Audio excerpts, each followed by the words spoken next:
Stock మార్కెట్లో కొన్నిసార్లు అద్భుతాలు జరుగుతూ ఉంటాయి. అలాంటి అద్భుతం ఒకటి ఇప్పుడు నేను మీకు చెప్పబోతున్నాను.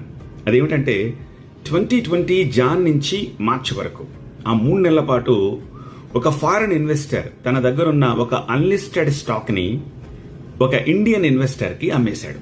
మనందరికీ తెలుసు, మార్చి తర్వాత 2020 మార్చి తర్వాత కోవిడ్ వచ్చింది. కోవిడ్ రాగానే ఏమైంది, ఆ స్టాక్ నేల చూపులు చూసింది. అదొక్కటే కాదు, ఇండియన్ మార్కెట్స్ లో ఉన్న అన్ని స్టాక్స్ నేల చూపులు చూశాయి. ఆ మాటకొస్తే ప్రపంచవ్యాప్తంగా ఉన్న మార్కెట్స్ అన్ని కూడా కుదేలైపోయాయి. రైట్? ఆ ఫారెన్ ఇన్వెస్టర్ చంకలు గుద్దుకుని ఉంటాడు, భలే టైంకి అమ్మేసి ఎగ్జిట్ అయిపోయాము, లాభాలు చేసుకున్నాం కదా అని. కానీ ఆ స్టాక్ కొన్న వ్యక్తి కించిత్ కూడా బాధపడలేదు సరికదా. తన దగ్గర రూపాయి ఉన్నప్పుడల్లా తిరిగి ఆ స్టాక్ను కొంటూ వచ్చాడు. కట్ చేస్తే ఇప్పటికి 5 ఏళ్ళు అయింది కదా. ఇప్పుడు ఆ స్టాక్ వర్త్ ఎంత తెలుసా? తన దగ్గర 9,340 కోట్ల రూపాయలకు పైనే. 3.91 కోట్ల షేర్లను అక్యుములేట్ చేశాడు అతను. చూడండి, ఒక అన్లిస్టెడ్ స్టాక్ అయినా సరే రైట్ స్టాక్ కొంటే, సుదీర్ఘకాలం వేచి ఉంటే అది ఇచ్చే రిటర్న్స్ ఎలా ఉంటుందని చెప్పడానికి ఇది ఒక ఉదాహరణ.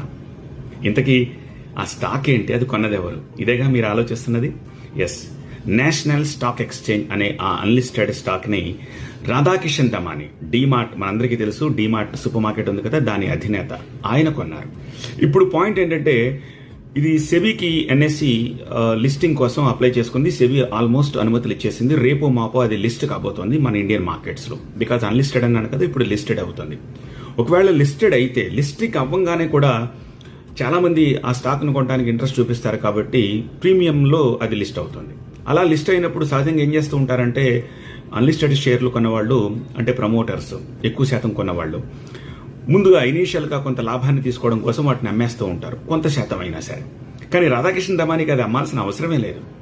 ఎందుకంటే ఈ 9,300 కోట్ల రూపాయల వర్త్ స్టాకు ఈ 1 year లోనే ఆయనకి 350 కోట్ల రూపాయలకు పైగా డివిడెంట్ ఇచ్చింది. ఇక దాన్ని అమ్మాల్సిన అవసరం ఏముంది? పైపెచ్చు భవిష్యత్తులో అది బీఎస్సీ తరహాలో స్టాక్ స్ప్లిట్ అవ్వడము, బోనస్లు రావడము, డివిడెంట్లు ఇవ్వడము, ఇలా చేసుకుంటూ పోతూ ఉంటే అది 10ంతలు అయిపోయే అవకాశం కూడా ఉంది. సో ఒక right stock, even if it is unlisted, మంచి స్టాక్ను కొని సుదీర్ఘకాలం వేచి ఉంటే అది ఇచ్చే ఫలితాలు ఎలా ఉంటాయి చెప్పడానికి ఇదే ఒక ఉదాహరణ.